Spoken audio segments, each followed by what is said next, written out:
ಕೆಲವು ದಿನಗಳು ಯಾವತ್ತೂ ದಿನಗಳಾಗಿರಲ್ಲ. ಯಾವತ್ತೋ ಒಂದು ದಿನ ಆ ದಿನ ಬಂದು ನೆನಪಿನಲ್ಲಿ ಉಳ್ಕೊಂಬಿಡುತ್ತೆ. ಅದೇ ಥರನೇ ಈ ದಿನವೂ ಕೂಡ ನೆನಪಿನಲ್ಲಿ ಉಳಿದುಕೊಳ್ಳೋ ಒಂದು ದಿನ ಆಗಿದೆ. ಏನಪ್ಪ ಅಂದರೆ ನಮ್ಮನೇಲಿ ವಿಶೇಷವಾದ ಒಂದು ಶಾಸ್ತ್ರ ನಡೀತಾ ಇದೆ. ಒಂದು ಎಮೋಷ್ನಲ್ ಹಾಗೆಯೇ ಒಂದು ಖುಷಿಯಾಗಿರೋದು ಎಲ್ಲವೂ ಒಂದು ಮಿಕ್ಸ್ ಆಗಿರೋಂತಹ ದುಃಖ, ಖುಷಿ ಏನೇನೋ ಹೇಳೋಕ್ಕಾಗಲ್ಲ ಹೆಣ್ಮಕ್ಳ ಲೈಫಲ್ಲಿ. ಓಕೆ, ಇವತ್ತಿನ ದಿನ ಯಾವ ಥರ ಹೋಗುತ್ತೆ ಅಂತ ಸ್ಟಾರ್ಟ್ ಮಾಡೋಣ. ಅದಕ್ಕಿಂತ ಮುಂಚೆ ನನ್ನ ಬೆಳಗಿನ ಕೆಲಸಗಳನ್ನೆಲ್ಲ ಮುಗಿಸ್ಕೊಳ್ತಾ ಇದ್ದೀನಿ. ಅದಾದಮೇಲೆ ಹಾಯ್ ಎಲ್ಲ ಫ್ರೆಂಡ್ಸ್, ಎಲ್ಲರೂ ಹೇಗಿದ್ದೀರಾ? ನಾನು ಕೂಡ ತುಂಬ ಚೆನ್ನಾಗಿದ್ದೀನಿ. ನೀವೆಲ್ಲರೂ ತುಂಬ ಚೆನ್ನಾಗಿದ್ದೀರಾ ಅಂತ ಇವತ್ತಿನ ವಿಡಿಯೋ ಸ್ಟಾರ್ಟ್ ಮಾಡೋಣ. ಇವತ್ತಿನ ವಿಡಿಯೋ ಬಂದು ನಮ್ಮನೇಲಿ ಒಂದು ಚಿಕ್ಕದಾಗಿ ಫಂಕ್ಷನ್ ಇಟ್ಕೊಂಡಿದ್ದೀವಿ. ಏನು ಎತ್ತ ಅಂತ ನೀವು ತಮ್ಮನೇಲಲ್ಲೇ ನೋಡಿರ್ಬೋದು. ಬಟ್ ಇವತ್ತು ಏನಪ್ಪ ಅಂದರೆ ನಮ್ಮ ಮನೆಯವರ ಅಕ್ಕನ ಮಗಳದು ತಾಳಿ ಪೊಂಚು ಶಾಸ್ತ್ರ ಇದೆ. ಬೆಳಗ್ಗೆಯಿಂದನೂ ಒಂದೇ ಸಮ ಕೆಲಸ, ಅದರಲ್ಲಿ ಎಷ್ಟೆಷ್ಟಾಗುತ್ತೋ ಅಷ್ಟು ಕ್ಲಿಪ್ಪಿಂಗ್ ತೆಗೆದಿಟ್ಕೊಂಡಿದ್ದೀನಿ. ಹಾಗೆಯೇ ಇವತ್ತು ಫುಲ್ಲು ಬ್ಯುಸಿನೇ ಅಂತಲೇ ಅಂದ್ಕೊಬೋದು. ಬೆಳಗ್ಗೆ ನಾನು ಅಂದ್ಕೊಂಡೆ ಇವತ್ತು ಫುಲ್ಲು ವಿಡಿಯೋ ಮಾಡಲೇಬೇಕು ಬೆಳಗ್ಗೆ ಎದ್ದೋಗಿಂದ ಅಂತ. ಬಟ್ ಆಗಲೇ ಇಲ್ಲ. ಪ್ರತಿದಿನ ಕೆಲಸ ಅದು ಇದು ತೋರಿಸ್ತಾನೆ ಇರ್ತೀನಿ. ಮತ್ತೊಂಥರ ಡಿಫ್ರೆಂಟ್ ಆಗಿರೋ ಒಂದು ಪ್ರೋಗ್ರಾಮ್ ಅಂತಲೇ ವಿಡಿಯೋನೇ ಅಂದ್ಕೊಬೋದು. ತುಂಬ ಚೆನ್ನಾಗಿದೆ ಇವತ್ತಿನ ವ್ಲಾಗು. ನನಗೆ ಸುಮಾರು ವರ್ಷನೇ ಆಗೋಗ್ಬಿಟ್ಟಿತ್ತು ನಾನು ಇಷ್ಟು ಹತ್ರದಿಂದ ತಾಳಿ ಪೊಂಚು ಶಾಸ್ತ್ರ ನೋಡಿ. ನನ್ನ ತಾಳಿ ಪೊಂಚು ಶಾಸ್ತ್ರ ಬಿಟ್ಟರೆ ಬಟ್ ಇವತ್ತೊಂದು ತುಂಬ ಚೆನ್ನಾಗಿ ಎಲ್ಲ ಮೂಡ್ ಬಂದಿದೆ. ನೋಡೋಣ ಇವತ್ತಿನ ದಿನ ಯಾವ ಥರ ಹೋಗುತ್ತೆ ಅಂದ್ಬಿಟ್ಟು. ಇನ್ನು ನಾನಂತೂ ಬೆಳಗ್ಗೆಯಿಂದನೇ ರೆಡಿ ಆಗಿ ಮನೆ ಕೆಲಸ ಎಲ್ಲ ಮುಗಿಸ್ಕೊಂಡು, ಇನ್ನು ಸ್ಯಾರಿ ಎಲ್ಲ ಹಾಕ್ಕೊಳ್ಳೋಕ್ಕೆ ಟೈಮೇ ಇರಲಿಲ್ಲ. ಇವತ್ತು ಡ್ರೆಸ್ಸೇ ಹಾಕ್ಕೊಂಡು ಬಿಟ್ಟಿದ್ದೀನಿ.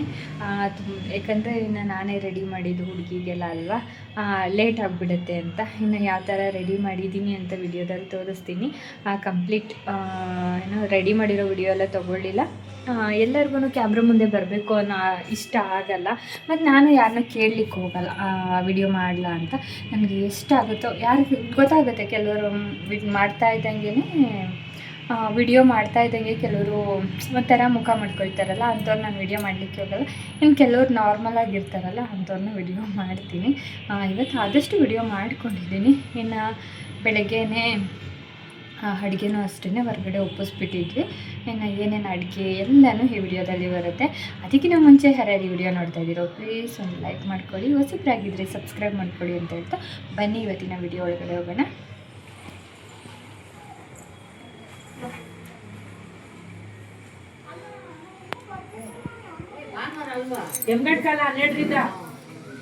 ಅಯ್ಯೋ, ಇದು ಓಪನೇ ಆಯ್ತಿದ್ವಲ್ಲ ಸಚಿವಣ್ಣ ಗಿಡ. ಇದು ಪೋಣಿಸ್ಬಿಟ್ಟು ಆಮೇಲೆ ಆ ಕಡೆ ಹಾಕ್ಬಿಟ್ಟು ಇಲ್ಲಿಗೆ ಪೋಣಿಸ್ಬಿಡೋಣ ಈಗಲೇ. ಅದನ್ನ ತಗ್ಗಾದ್ಮೇಲೆ ತಾನೇ ಪೋಣಿಸ್ಬೇಕಾಗ.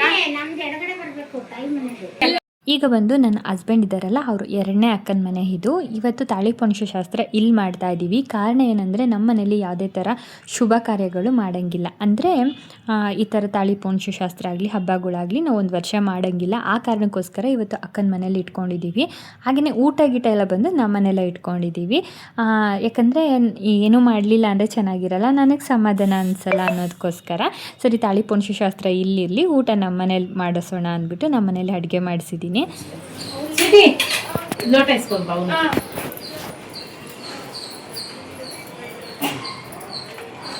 ಎನಿಕೆರೆ ಬಮ್ಮ ಅವ್ರು ಆ ಕಡೆ ಬಿಡು, ಬಲಗಡೆ ಕುತ್ಕೋಬೇಕು.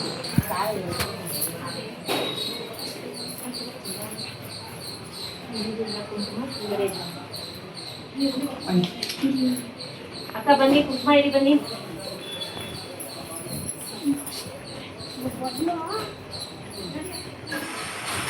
ಬನ್ನಿ ಇಡಿ ಬನ್ನಿ.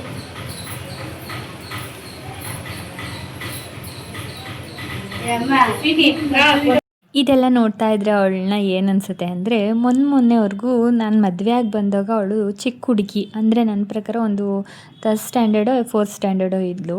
ಇವತ್ತಾಗಲೇ ಎಷ್ಟು ಬೇಗ ದೊಡ್ಡವಳಾಗಿ ಅವಳ ಜೀವನನ ಅವಳು ಕಟ್ಕೊತಾ ಇದ್ದಾಳೆ. ನೋಡೋದಕ್ಕೆ ಒಂಥರ ಖುಷಿನೂ ಆಗುತ್ತೆ, ಒಂದು ಕಡೆ ಬೇಜಾರು ಆಗುತ್ತೆ. ಇಷ್ಟು ದಿನ ನಮ್ಮ ಜೊತೆ ಮುದ್ದಾಗಿ ಎಲ್ಲರ ಜೊತೆ ಇದ್ದವಳು ಇವತ್ತು ಇದಕ್ಕಿದ್ದಂಗೆ ಅವಳ ಮನೆಗೆ ಹೋಗ್ತಾ ಇದ್ದಾಳೆ. ಎಷ್ಟು ಬೇಗ ಹೆಣ್ಮಕ್ಳು ಬೆಳೆದ್ಬಿಡ್ತಾರೆ ಅಂದರೆ ಒಂಥರ ಎಮೋಷ್ನಲ್ ಡೇ ಅಂದ್ಕೊಳ್ಬೋದು. ಇವತ್ತು ತಾಳಿ ಪೊಂಚು ಶಾಸ್ತ್ರನೂ ಅಷ್ಟೇ, ಒಂದು ಕಡೆ ಖುಷಿಯಿಂದ ಇದ್ದರೆ ಇನ್ನೊಂದು ಕಡೆ ಸ್ವಲ್ಪ ಬೇಜಾರು ಕೂಡ ಇತ್ತು.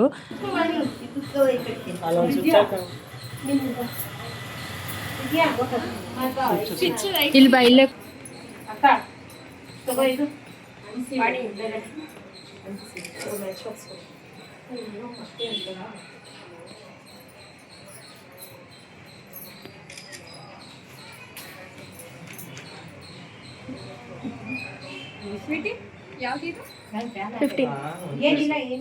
ನಮ್ಮ ಕಡೆ ತಾಳಿ ಪುಂಶಿ ಇದೇ ಥರ ಮಾಡೋದು. ಎಲ್ಲ ಥರ ತಟ್ಟೆಗಳ್ನ ಇಟ್ಬಿಟ್ಟು, ಈಗ ಹುಡುಗನ ಮನೆಯವರು ಇನ್ನೂ ಬರ್ತಾ ಇದ್ದಾರೆ. ನಾವು ಟೈಮ್ ಬೇರೆ ಆಗೋಗ್ತಾ ಇತ್ತು. ಭಾನುವಾರ ಇಷ್ಟು ಟೈಮ್ ಒಳಗಡೆ ಅಂದರೆ ಇಷ್ಟು ಗಂಟೆ ಒಳಗಡೆ ಅನ್ನೋದೊಂದು ಶಾಸ್ತ್ರಗಳು ಮಾಡೋದಿರುತ್ತೆ. ಅಂದರೆ ಭಾನುವಾರ ದಿನ ಅಂತ ಬಿದ್ದಿರೋ ಕಾರಣಕ್ಕೇ ಇದು ಟೈಮಿಂಗ್ಸ್ ನೋಡಿ ಇಡಬೇಕು. ಅದಕ್ಕೋಸ್ಕರ ಬೇಗ ಬೇಗ ಮುಗಿಸೋಣ ಅಂತ ಪಾಪ ಹುಡುಗನ ಮನೆಯವರು ಇನ್ನೂ ಬರ್ತಾಯಿದ್ರು. ಸರಿ, ಅಷ್ಟರಲ್ಲಿ ತಾಳಿ ಪುಂಶಿ ಶಾಸ್ತ್ರ ಒಂದು ಮುಗಿಸ್ಕೊಂಡ್ಬಿಟ್ರೆ, ಅಂದರೆ ತಾಳಿ ಒಂದು ಚೇಂಜ್ ಮಾಡ್ಕೊಂಬಿಟ್ರೆ ನಿಧಾನಕ್ಕೆ ಶಾಸ್ತ್ರ ಮಾಡ್ಕೊಳ್ಬೋದು ಅಂದ್ಬಿಟ್ಟು, ಈಗ ಮೊದಲನೇದಾಗಿ ಅರಿಶಿನ ದಾರ ಕಟ್ತಾರೆ. ಇನ್ನು ಡೈರೆಕ್ಟಾಗಿ ತಾಳಿ ತೆಗಿಯಲ್ಲ. ಅರಿಶಿನ ದಾರ ಎಲ್ಲ ಕಟ್ಬಿಟ್ಟು ಒಂದು 5-6 ಜನ ಅರಿಶಿನ ಕುಂಕುಮ ಇಟ್ಟು ಆಮೇಲೆ ಅರಿಶಿನ ದಾರ ತೆಗೆಸಿ ಅದಾದಮೇಲೆ ಕಟ್ಟಿರ್ತಾರಲ್ಲ ಆ ತಾಳಿ ದಾರನ ಬಿಚ್ಚಿಸ್ತಾರೆ. ಬಿಚ್ಚಿಸ್ಬಿಟ್ಟು ಈಗ ನಮಗೆ ಯಾವ ಥರ ಬೇಕೋ, ಮಂಗಲ್ಯ ಚೈನ್ಗಾದರೆ ಅಂದರೆ ಯಾವ ಥರ ಅವರು ಕರಿಮಣಿ ಸರಕ್ಕೆ ಹಾಕೊಳ್ಳೋಂಗಿದ್ರೆ ತಾಳಿನ ಅದಕ್ಕೆ ಪೋಣಿಸ್ತಾರೆ. ಇಲ್ಲಾಂದರೆ ಮಂಗಲ್ಯ ಚೈನ್ಗೆ ಹಾಕೊಳ್ಳೋಂಗಿದ್ರೆ ಈಗ ಮಂಗಲ್ಯ ಚೈನ್ಗೆ ಕೂಡ ಹಾಕಿಸ್ಕೊಬೋದು. ನಮ್ಮನೇಲಿ ಟೈಮ್ ಆಗೋಗ್ಬಿಟ್ಟಿತ್ತು. ಅದಕ್ಕೋಸ್ಕರ ನಾವೇನು ಅಂದ್ಕೊಂಡಿದ್ವಿ, ಈ ಥರ ಅರಿಶಿನ ದಾರ ಕಟ್ಟಿಸ್ಬಿಟ್ಟು ಅದಾದಮೇಲೆ ಡೈರೆಕ್ಟಾಗಿ ಒಡವೆ ಅಂಗಡಿಗೆ ಕರ್ಕೊಂಡೋಗ್ಬಿಟ್ಟು ಅಲ್ಲೇ ಚೈನ್ನ ಕಂಬಿ ಹಾಕ್ಸೋಣ ಅಂದ್ಕೊಂಡಿದ್ವಿ. ಬಟ್ ಟೈಮ್ ಆಗೋಗಿರೋ ಕಾರಣಕ್ಕೆ ಕಂಬಿ ಬದಲು ಅರಿಶಿನ ದಾರನೇ ಕಟ್ಟಿಸಿ ಡೈರೆಕ್ಟಾಗಿ ಹಂಗೆ ಹಾಕ್ಸಿದ್ದಾಯಿತು ಚೈನಲ್ಲಿ. ಇನ್ನು ಅರಿಶಿನ ದಾರ ಕಟ್ಟಿದ್ರಲ್ಲ ಅದು ಬಿಚ್ಚಕ್ಕೆ ಹೋಗಲಿಲ್ಲ, ಯಾಕಂದರೆ ಬಿಚ್ಚಬೇಕಾಗಿತ್ತು. ಟೈಮಿಂಗ್ಸು ಇವಾಗ ಆಗೋಗ್ತಾ ಇರೋ ಕಾರಣಕ್ಕೆ ಸ್ವಲ್ಪ ಒಂದು ಮಧ್ಯಾಹ್ನದ ಮೇಲೆ ಇಲ್ಲ ಸಂಜೆ ಮೇಲೆ ಹೋಗ್ಬಿಟ್ಟು ಕಂಬಿ ಪೋಣಿಸಿದ ಮೇಲೆ ಅದಾದಮೇಲೆ ಅರಿಶಿನ ಕೊಂಬು ಕಟ್ಟಿರ್ತೀವಲ್ಲ ಅದನ್ನು ತೆಗೆಸೋಣ ಅಂತ ಅಂದ್ಕೊಂಡಿದ್ದಾಯಿತು. ಅದೇ ಹೇಳಲ್ವಾ, ನಾವೇ ಅಂದ್ಕೊಳ್ಳೋದೊಂದು ಅದು ಆಗೋದೇ ಒಂದು ಅಂದ್ಬಿಟ್ಟು ಅದೇ ಥರ ಆಯಿತು. ಇನ್ನು ಹುಡುಗನ ಕೈಯಲ್ಲಿ ಮಂಗಲ್ಯ ಚೈನ್ನ ಹಾಕಿಸ್ಬಿಟ್ಟು ಅದಾದಮೇಲೆ ಅರಿಶಿನ ಕುಂಕುಮ ಎಲ್ಲ ಇಡಬೇಕು. ಇದನ್ನೆಲ್ಲ ಇಡಿಸಿದ ನಂತರ ಇನ್ನು ಮಿಕ್ಕಿದ ಶಾಸ್ತ್ರಗಳ್ನೂ ಕೂಡ ಮಾಡ್ತಾರೆ. ಇನ್ನು ಒಂದು 5 ಜನ ಅದಕ್ಕೆ ಮುಂಚೆ ಅರಿಶಿನ ಕುಂಕುಮ ಇಟ್ಟಿದ ನಂತರ ಇನ್ನು ಈ ತಾಳಿ ಪೋಣಿಸೋ ಶಾಸ್ತ್ರ ಆದಮೇಲೆ ಅವ್ರ ಮನೆಯವರು ಸ್ವಲ್ಪ ತಟ್ಟೆ ಸಾಮಾನು ತಂದಿರ್ತಾರೆ, ಹಣ್ಣು ಎಲ್ಲ, ಅದನ್ನು ಕೂಡ ಇಡಿಸ್ಬಿಟ್ಟು ಇನ್ನು ಅವ್ರ ಕೈಯಲ್ಲಿ ಬಂದಿರೋರ ಕೈಯಲ್ಲೂ ಕೂಡ ಸ್ವಲ್ಪ ಶಾಸ್ತ್ರಗಳು ಮಾಡಿಸ್ತಾರೆ. ತುಂಬ ಚೆನ್ನಾಗಿರುತ್ತೆ ಈ ಶಾಸ್ತ್ರಗಳು ನೋಡೋದಕ್ಕೆ, ಒಂಥರ ಖುಷಿ ಆಗುತ್ತೆ.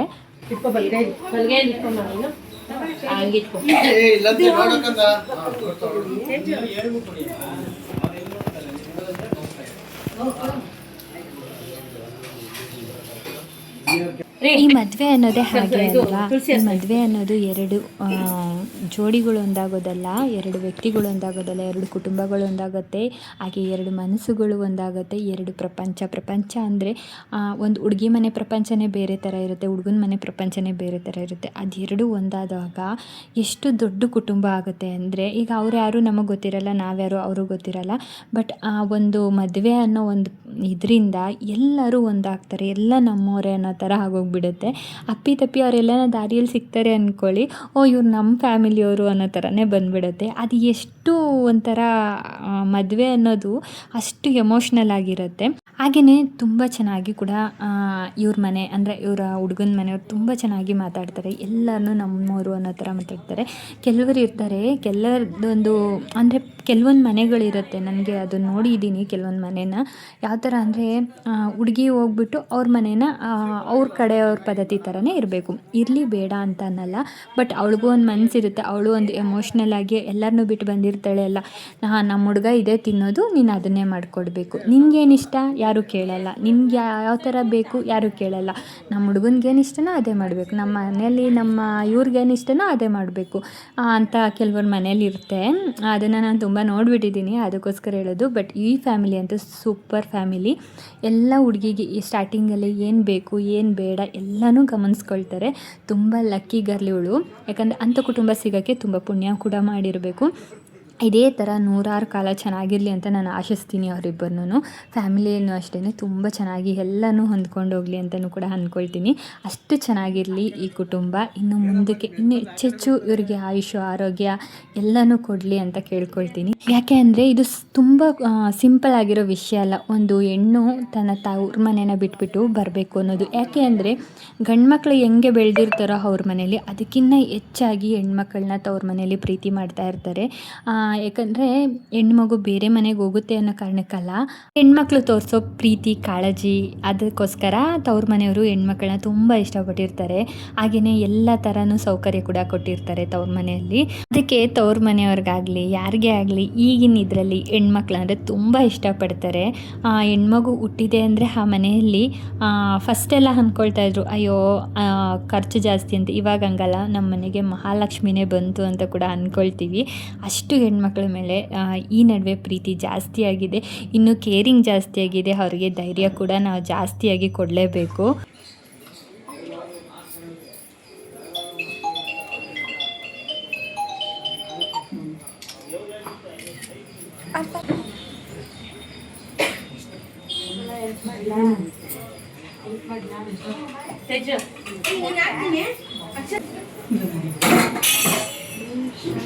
ನಿಧಾನ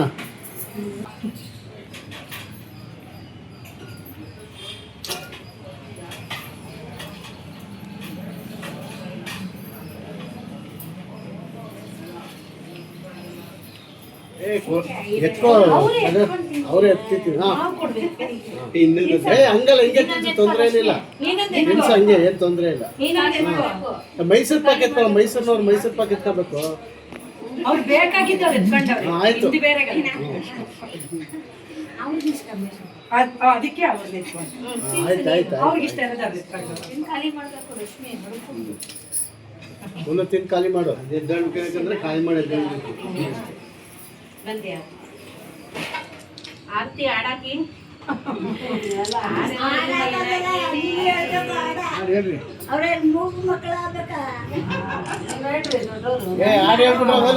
ಯಾಕೆ ಬೇಕು? ನಮ್ಮ ತೇಜ ಹೇಳ್ತಾಳೆ ಆಡು. ಮಾತಾಡ್ತಿದ ಮಾತೆ ಆಡಾಗೋಯ್ತು.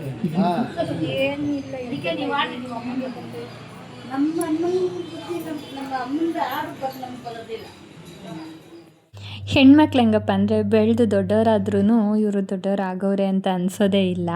ಆದರೆ ಈ ಮದುವೆ ಕೆಲವೊಂದು ಶಾಸ್ತ್ರಗಳಾಗಲಿ, ಮದುವೆಯಲ್ಲಿ ನೋಡೋ ಅಂತಹ ಅವ್ರು ರೆಡಿ ಆದಮೇಲೆ ನೋಡೋ ಅಂಥದ್ದಾಗಲಿ, ಇದೆಲ್ಲ ಆದಮೇಲೆ ಇಷ್ಟು ಬೇಗ ಹೆಣ್ಮಕ್ಳು ದೊಡ್ಡವರಾಗೋದ್ರಾ ಅಂತ ಕೂಡ ಅನಿಸುತ್ತೆ.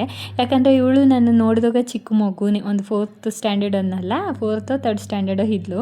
ಇವಾಗ ಈ ಶಾಸ್ತ್ರಗಳೆಲ್ಲ ನೋಡ್ತಾ ಇದ್ದರೆ ಇಷ್ಟು ಬೇಗ ಇಷ್ಟು ದೊಡ್ಡವಳಾಗೋದ್ಲ, ಇಷ್ಟು ಬೇಗ ಮದುವೆ ಆಗೋಯ್ತಾ ಅಂತ ಕೂಡ ಅನ್ನಿಸ್ತಾ ಇತ್ತು. ಇಲ್ಲ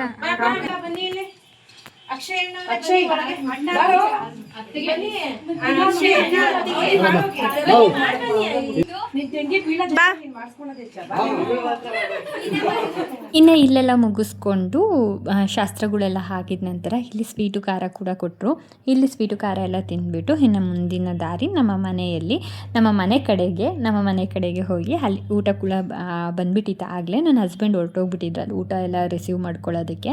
ಇನ್ನು ಇಲ್ಲಿ ಬಂದು ಮೈಸೂರು ಪಾಕು ಮತ್ತು ಚೋಚ ಎಲ್ಲ ಕೂಡ ತರಿಸಿದ್ರು. ತುಂಬ ಚೆನ್ನಾಗಿತ್ತು ಮೈಸೂರು ಪಾಕ್, ಅಂದರೆ ಸಿಕ್ಕಾಪಟ್ಟೆ ಟೇಸ್ಟಿಯಾಗಿ ಕೂಡ ಇತ್ತು. ಇದೆಲ್ಲ ಆದಮೇಲೆ ಇನ್ನು ಬಂದವ್ರಿಗೆಲ್ಲ ಹುಡುಗಿ ಕೈಯಲ್ಲಿ ಅರಿಶಿನ ಕುಂಕುಮ ಕೊಡಿಸ್ತಾಯಿದ್ರು. ಇನ್ನು ಅರಿಶಿನ ಕುಂಕುಮ, ಹೂವು, ಬಾಳೆಹಣ್ಣು ಎಲ್ಲ ಕೊಡಿಸ್ಬಿಟ್ಟು ಒಂದು 5 ನಿಮಿಷ ಕೂತ್ಕೊಂಡಿದ್ದು ಇನ್ನು ನಾವು ನಮ್ಮ ಮನೆಗೆ ಹೋದ್ವಿ. ಇವರೆಲ್ಲ ನಮ್ಮ ಮನೆಗೆ ಅಲ್ಲಿಗೆ ಬಂದರು. ಅಲ್ಲಿ ಬಂದು ಇನ್ನು ಊಟ ಮುಗಿಸ್ಕೊಂಡು ಹೊರಟಿದ್ದಷ್ಟೇ.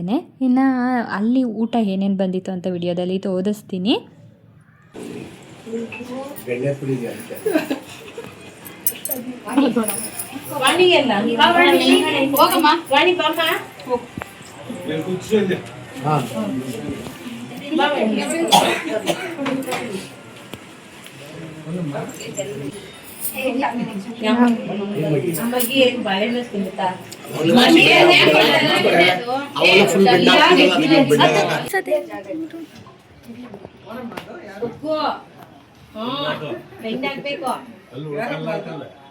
ಅಲ್ಲೇ ಇಲ್ಲ ಅಂದ್ರೆ ನಂಗೆ ಇಲ್ಲ ಈಗ ಬಂದದ್ದು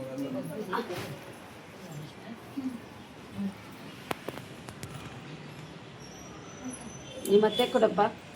ಕೊಟ್ಟೆ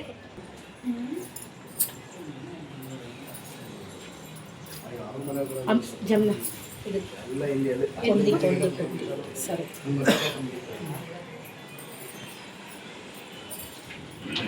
ಇನ್ನು ಇವ್ರು ಬಂದುಬಿಟ್ಟು ಹುಡುಗನ ಅಮ್ಮ ಅಂದರೆ ಹುಡುಗಿ ಅತ್ತೆ, ಅವ್ರ ಪಕ್ಕದಲ್ಲಿರೋರು ಬಂದುಬಿಟ್ಟು ಹುಡುಗನ ಸೋದರತ್ತೆ.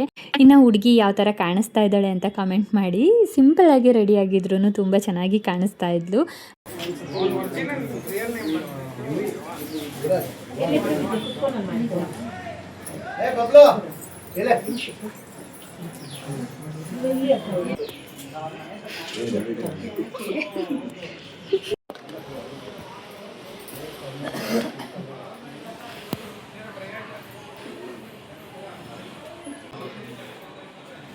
ಕೈ ಇನ್ನೂ ಸರಿಯಿಲ್ಲ, ಇನ್ನೂ ನೆಕ್ಸ್ಟ್ ವೀಕಲ್ಲಿ ಎಲ್ಲ ಸರಿ. ಇನ್ನು ಅಲ್ಲೆಲ್ಲ ಮುಗಿಸ್ಕೊಂಡು ನಮ್ಮ ಮನೆಗೆ ಬಂದ್ವಿ. ನಮ್ಮ ಮನೆಗೆ ಬರೋಷ್ಟರಲ್ಲಿ ನಾವು ಊಟ ಆರ್ಡ್ರ್ ಕೊಟ್ಟಿದ್ವಿ ಅಂದ್ವಲ್ಲ, ಇದು ಬಂದು ಒಂದು ನಮ್ಮ ಅಮ್ಮನ ಮನೆ ಹತ್ರ ಇರೋ ನಿಯರಲ್ಲಿರೋವಂತಹ ಒಂದು ಹೊಸದಾಗಿ ಓಪನ್ ಮಾಡಿದ್ದಾರೆ. ಅವ್ರ ಕಡೆಯಿಂದ ಊಟ ಆರ್ಡ್ರ್ ಮಾಡಿಸ್ಕೊಂಡಿದ್ವಿ. ತುಂಬ ಚೆನ್ನಾಗಿ ಬಂದಿತ್ತು. ಏನಿಲ್ಲ, ಮೆಣಸಿನ್ಕಾಯಿ ಬಜ್ಜಿ, ಹೆಸರು ಬೇಳೆ ಅಂದರೆ ಕೋಸಂಬರಿ, ಪುಳಿಯೋಗರೆ, ಒಬ್ಬಟ್ಟಿನ ರಸಮ್, ಅನ್ನ, ಹಾಗೆಯೇ ಬೀನ್ಸ್ ಪಲ್ಯ, ಕಾಬೂಲ್ ಕಡಲೆಕಾಳು ಪಲ್ಯ. ಹಾಗೆ ಇದಾದಮೇಲೆ ಈ ಕಡೆ ಸ್ವಲ್ಪ ಪುಳಿಯೋಗರೆ ಗೊಜ್ಜು ಕೂಡ ಕಳಿಸಿದ್ರು. ಅದಾದಮೇಲೆ ಒಬ್ಬಟ್ಟು ಕೂಡ ಮನೆಯಲ್ಲಿ ಮಾಡಿರೋ ಥರನೇ ಇತ್ತು, ತುಂಬ ಚೆನ್ನಾಗಿತ್ತು. ಒಂಥರ ಹೋಟ್ಲದಾಗಲಿ ಹೊರ್ಗಡೆ ಒಬ್ಬಟ್ಟೆಲ್ಲ ತರ್ತಾರೆ ಆ ಥರ ಇರಲಿಲ್ಲ, ಮನೆ ಊಟ ಥರನೇ ತುಂಬ ಚೆನ್ನಾಗಿ ಮಾಡಿಕೊಟ್ಟಿದ್ರು. ಫಸ್ಟ್ ಟೈಮ್ ರೂ ಕ್ಯಾಟ್ರಿನ್ ಓಪನ್ ಮಾಡ್ತಾ ಇರೋದು, ಅದಕ್ಕೋಸ್ಕರ ತುಂಬ ಚೆನ್ನಾಗಿ ಬಂದಿತ್ತು. ಇನ್ನು ಊಟ ಎಲ್ಲ ಮುಗಿಸ್ಕೊಳ್ತಾ ಇದ್ದಂಗೆ, ಊಟ ಮಾಡ್ತಾ ಇದ್ದಂಗೆ ಈ ಕಡೆ ಜೋರು ಮಳೆ ಬಂತು ನೋಡಿ. ಸಿಕ್ಕಾಪಟ್ಟೆ ಮಳೆ ಬಂದುಬಿಡ್ತು ಇದ್ದಕ್ಕಿದ್ದಂಗೆ. ಏನಪ್ಪ ಇವತ್ತು ಇಷ್ಟೊಂದು ಮಳೆ ಅಂದ್ಕೊಂಡಿದ್ದಾಯಿತು. ಒಳ್ಳೆಯದೇ ಅಲ್ವಾ, ಈ ಥರ ಶುಭ ಕಾರ್ಯದಲ್ಲಿ ಜೋರು ಮಳೆ ಬಂದರೆ ತುಂಬ ಒಳ್ಳೆಯದಾಗುತ್ತೆ ಅಂತ ಒಂದು ನಂಬಿಕೆ ನಮ್ಮ ಪದ್ಧತಿಯಲ್ಲಿ. ಒಂದು ಖುಷಿ ಆಯಿತು.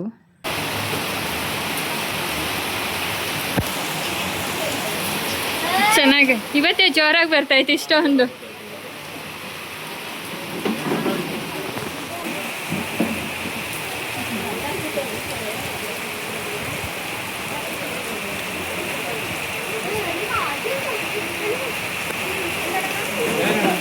ಇನ್ನು ಇದೆಲ್ಲ ಮುಗಿಸ್ಕೊಂಡಿದ್ದ ನಂತರ ಇನ್ನು ನೈಟ್ ಇದು ಎಲ್ಲರೂ ಹೊರಟ ಮೇಲೆ ನೈಟ್ ಊಟ ನಮ್ಮ ಫ್ಯಾಮಿಲಿಯವರು ಇಲ್ಲಿದೆ ಇದ್ದೀವಲ್ಲ, ಎಲ್ಲರೂ ಒಟ್ಟಿಗೆ ಕೂತ್ಕೊಂಡು ಊಟ ಮಾಡಿದಾಯಿತು. ಇದೆಲ್ಲ ಮುಗಿಸ್ಕೊಂಡು ಇನ್ನು ಟಯರ್ಡ್ ಆಗೋಗಿತ್ತು, ಮಲ್ಕೊಂಡ್ರೆ ಸಾಕಪ್ಪ ಅನ್ನಂಗಾಗೋಯ್ತು. ಓಕೆ ಫ್ರೆಂಡ್ಸ್, ಈ ವಿಡಿಯೋ ನಿಮಗೆ ಹೇಗೆ ಅನ್ನಿಸ್ತು ಅಂತ ಕಮೆಂಟ್ ಮಾಡಿ. ಈ ವಿಡಿಯೋ ಒಂದು ಚೂರನ್ನ ಇಷ್ಟ ಆಗಿದ್ರೆ ಲೈಕ್ ಮಾಡ್ಕೊಳ್ಳಿ. ಮತ್ತೆ ಇನ್ನೊಂದು ಹೊಸ ವ್ಲಾಗಲ್ಲಿ ಸಿಗ್ತೀನಿ. ಎಲ್ಲರಿಗೂ ಟೇಕ್ ಕೇರ್, ಬಾಯ್ ಬಾಯ್.